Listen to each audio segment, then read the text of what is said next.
ለአምላካችን ለእግዚአብሔር ይሁን። እኔ መጋቢ መንግስቱ እባላለሁ። ሻሸመኔ መሰረተ ቃል የአርነት ድምፅ ዓለም አቀፍ ቤተክርስቲያን። ዛሬ ደግሞ አንድ ትንሽ መልእክት ወደ እናንተ ይዤ መጥቻለሁ። ይህንን የዩቱብ ቻናላችንን ለምትመለከቱ በሀገር ውስጥ ከሀገር ውስጥ ያላችሁ ቅዱሳን በሙሉ በዚህ በዮሐንስ ወንጌል ምዕራፍ 4 ላይ ስፔሻሊ ከቁጥር 6 ጀምሮ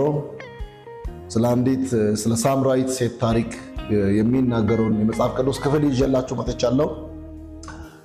በዚህ ክፍል ላይ አንድ በጣም መሰረታዊና በጣም የሚገርም አንድ መልእክት እዚህ ክፍል ላይ በደንብ እናገኛለንና እቺ ሴት በዮሐንስ ወንጌል ምዕራፍ 4 ቁጥር 6 ላይ ከሳምራዊት ሴት ጋር ኢየሱስ ክርስቶስ ያደረገው ዲያሎግ ወይም ደግሞ ንግግር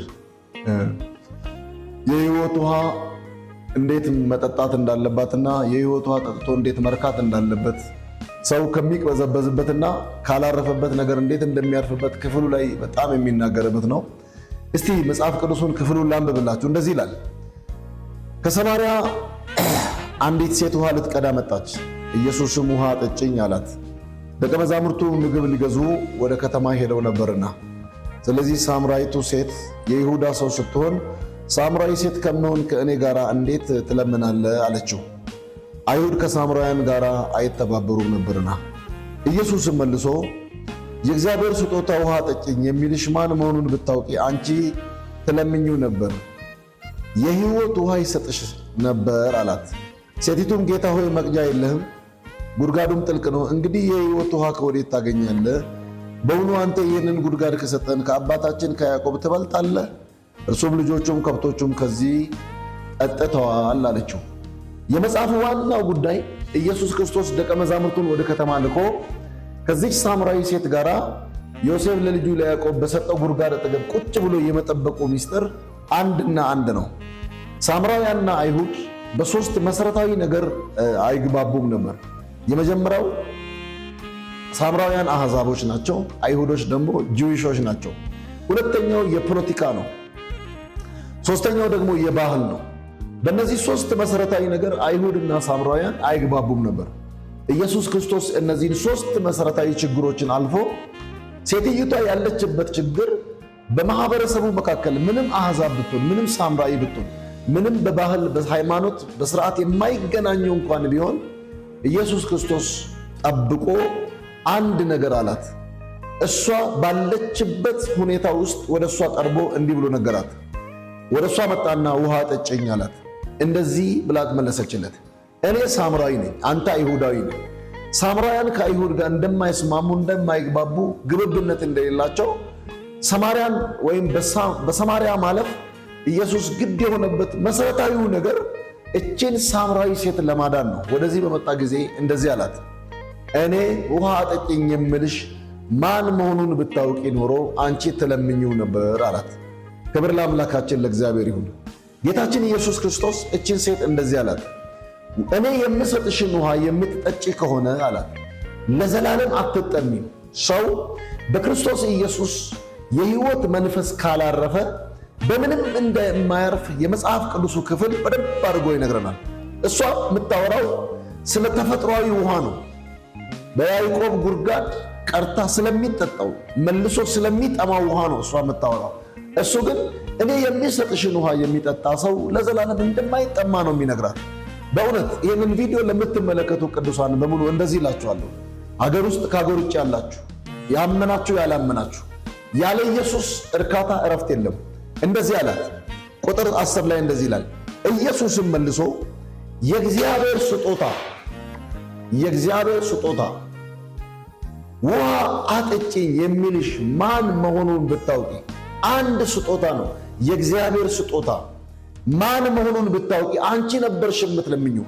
እኔ የምሰጥሽ ስጦታ ልትቀጂ እንደመጣሽው ከጉድጓድ እንደሚቀዳው፣ ከኩሬ እንደሚቀዳው፣ ከምንጭ እንደሚቀዳው አይነት ውሃ አይደለም። ይህንን ውሃ የሚጠጣ ሰው ለዘላለም አይጠማም። ወዳጆቼ ሆይ ዛሬ አንድ ጥሪ ላደርግላችሁ እፈልጋለሁ። ይህንን የሕይወት ውሃ ኢየሱስን ጠጡ። እሱ ጥምን ይቆርጣል፣ እሱ ያሳርፋል፣ እሱ ያረካል። እንደዚህ አላት፣ አንቺ ነበርሽ ስለዚህ ስጦታ ብታቂ የምትለምኚው ስላት፣ መቅጃም የለህም ጉድጓዱ ጥልቅ ነው ትላለች። እሷ የምታወራው ስለዚህኛው ውሃ ነው። ጠዋት ጠጥቶ ከሰዓት ስለሚጠማው ከሆነ ደቂቃ በኋላ ስለሚጠማው ውሃ ነው እሷ የምታወራው። እሱ ግን የዘላለም ሕይወት የሆነውን የማይጠማውን ጠጥቶ የሚያረካውን ጥም የሚቆርጠውን ሕይወት ነው የሚነግራት። ቁጥር 11 ላይ እንደዚህ ይላታል፣ ሴቲቱ መቅጃ የለህም፣ ጉድጓዱ ጥልቅ ነው፣ የሕይወት ውሃ ከወዴት ታገኛለህ? በውኑ አንተ ይህን ጉድጓድ ከሰጠህን ከአባታችን ትበልጣለህ ትላለች። እሷ የምታወራው ስለዚህ ውሃ ነው። እሱ ግን ሲመልስላት እንደዚህ አላት። ኢየሱስም መልሶ ከዚህ ውሃ የሚጠጣ ሁሉ ይጠማል፣ እኔ የምሰጠውን ውሃ የሚጠጣ ግን ሁል ጊዜ ለዘላለም አይጠማም። ክብር ለአምላካችን ለእግዚአብሔር ይሁን።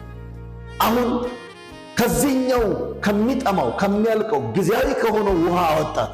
እንደዚህ አላት፣ ይሄኛው ውሃ የሚጠጣ ሰው ዛሬ ጠጥቶ ነገ ይጠማዋል። ዛሬ ቢጠጣ ድጋሜ ነገ ይጠማዋል። ተመልሶ ይጠጣል፣ እንደገና ይጠማዋል፣ እንደገና መጥቶ ይቀዳል። ይሄኛው ውሃ እንደዚህ ነው። እኔ ግን የምሰጠው የሕይወት ውሃ የሚገርመው ነገር እሱን የሚጠጣ ሰው ለዘላለም አይጠማም ማለት። በዚህም ጊዜ ሴቲቱ አንድ ነገር አለች።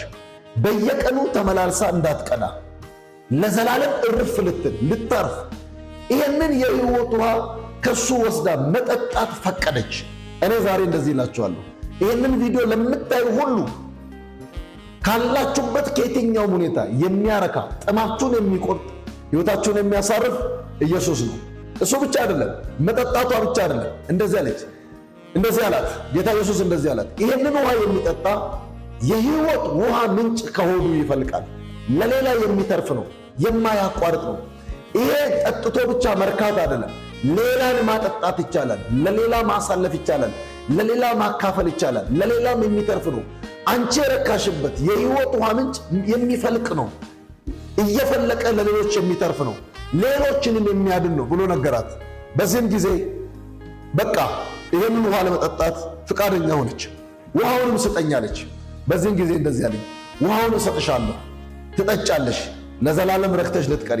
ግን አንድ ነገር ልንገርሽ፣ ሂጂና ባልሽን ጥሪ አላት። በዚህም ጊዜ ባል የለኝም አለች።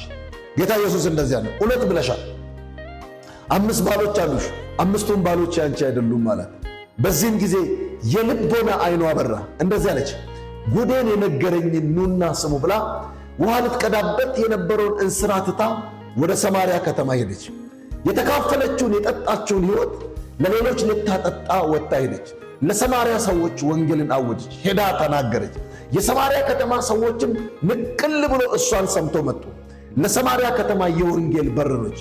የሕይወት ውሃ ምንጭ ከሆዷ መፍለቅ ጀመረ፣ ለሌሎች ተረፈች። ወገኖቼ ሆይ እንደ ቤተ ክርስቲያን ስርዓት አልተማረችም። የአገልግሎት ትምህርት አልተማረችም። የማጽኛ ትምህርት አልተማረችም። የደህንነት የክትትል ትምህርት የሚባሉ በቤተ ክርስቲያን የሚሰጡ መሠረታዊ ትምህርቶችን አልተማረችም። አባል አልሆነችም። ከኢየሱስ ጋር በሆነ 30 ደቂቃ ዲያሎግ ውስጥ ልቧ ተቀየረ፣ ነፍሷ ተቀየረ። የሕይወት ምንጭ ከሆዷ መፍለቅ ጀመረ፣ ለሌሎች መትረፍ ጀመረች። ወደ አሁኑ ለሰማርያ ከተማ የወንጌል ሐዋርያ ሆነች። ጌታ እንደዚህ ነው። ዛሬም እንደዚህ እላችኋለሁ፣ ይህንን ቪዲዮ ለምትመለከቱ ሁሉ ወደ ኢየሱስ ነው። ኢየሱስ የዘላለም የሕይወት ምንጭ ነው፣ ያሳርፋል። ለሌሎች የምትተርፉበት ምንጭ ከሆዳችሁ ይፈልቃል። ለሌሎች በረከት የምትሆኑበት ሕይወት ይኖራችኋል። ይህንን ኢየሱስን ወደ እናንተ ዘመንና ሕይወት እንዲመጣ እጋብዛለሁ። ኢየሱስ ዘመናችሁን፣ ኑሯችሁን፣ ሕይወታችሁን ይባርክ በኢየሱስ ስም።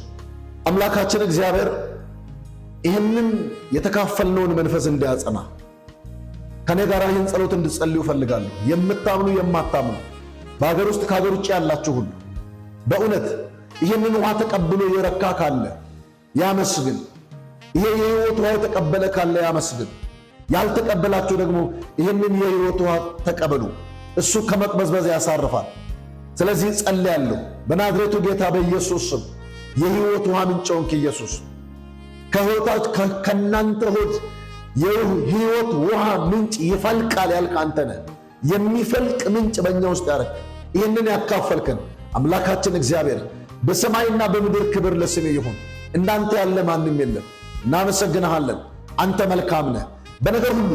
ሳምራዊቷን ሴት በ30 ደቂቃ በ20 ደቂቃ ከዛ ባነሰ ደቂቃ አስተምረህ ታሪኳን የቀየርክ ለሰማርያ ከተማ የበረከት መንገድ ያደረካት አምላካችን እግዚአብሔር ሆይ እኛንም ለምድሪቱ ለኢትዮጵያ ከሀገር ውስጥ ከሀገር ውጭ ይላሉ ባለንበት ስፍራ ይሄ የተቀበልነው የሕይወት ውሃ እየመነጨ ለሌሎች የሚተርፍበት ቀን እንዲሆን ዘመን እንዲሆን በኢየሱስ ስም ጸለይኩ። ክብር ለስም ይሁን። የሰሙ ሁሉ ይባረኩ፣ በዚህ ቃል ይጽናኑ፣ ታሪካቸው ይቀየር። ይሄን ታደርጋለህና ተባረክ፣ በኢየሱስ ጌታ ስም አሜን።